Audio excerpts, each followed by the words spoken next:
कि कर्म तो हो, लेकिन कर्म का समर्पण परमात्मा के चरणों में होना चाहिए।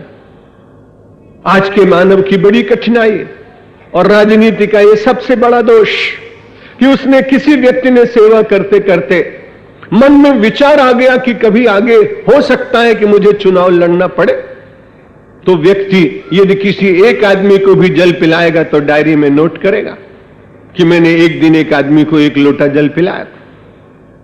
और जल पिलाते समय कहीं चित्र लेने वाले भी कोई मिल जाए तो वो चित्र भी सुरक्षित रखेगा, क्योंकि उसको तो इन्हीं सब बातों को उजागर करने के बाद ही तो लोगों को किसी तरह से प्रभावित करना है।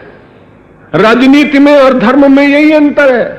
राजनीति का प्रत्येक कार्य प्रकाशन चाहता है और धर्म का प्रत्येक पुण्य गोपन चाहता है। जो गोपन चाहता है उससे अंतर्यामी प्रसन्न होते हैं, जो प्रकाशन चाहता है वो क्षणिक लाभ को प्राप्त करता है और 1.5 वर्ष में गंवा भी देता है।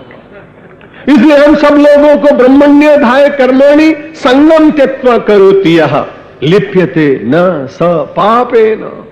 भय तो एक ही बात का है, डर क्यों लगता है?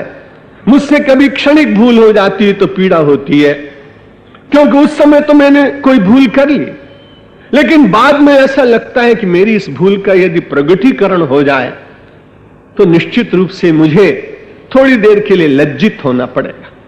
पाप और पुण्य क्या है इसकी ठीक परिभाषा करना बहुत कठिन, लेकिन जिस कर्म को करने में गोपन की बहुत बार बार इच्छा होती हो और लगे कि समाज जिसे न देखे, और परमात्मा से तो हम कुछ छिपा नहीं सकते, छिपाने की बात तो केवल समाज से होती है।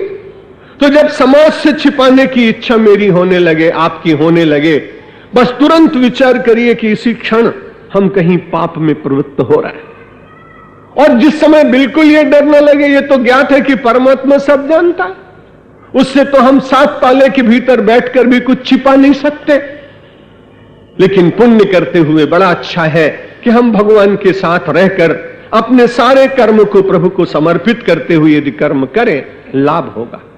गीता बड़ा व्यावहारिक शास्त्र है, मोक्ष शास्त्र तो है।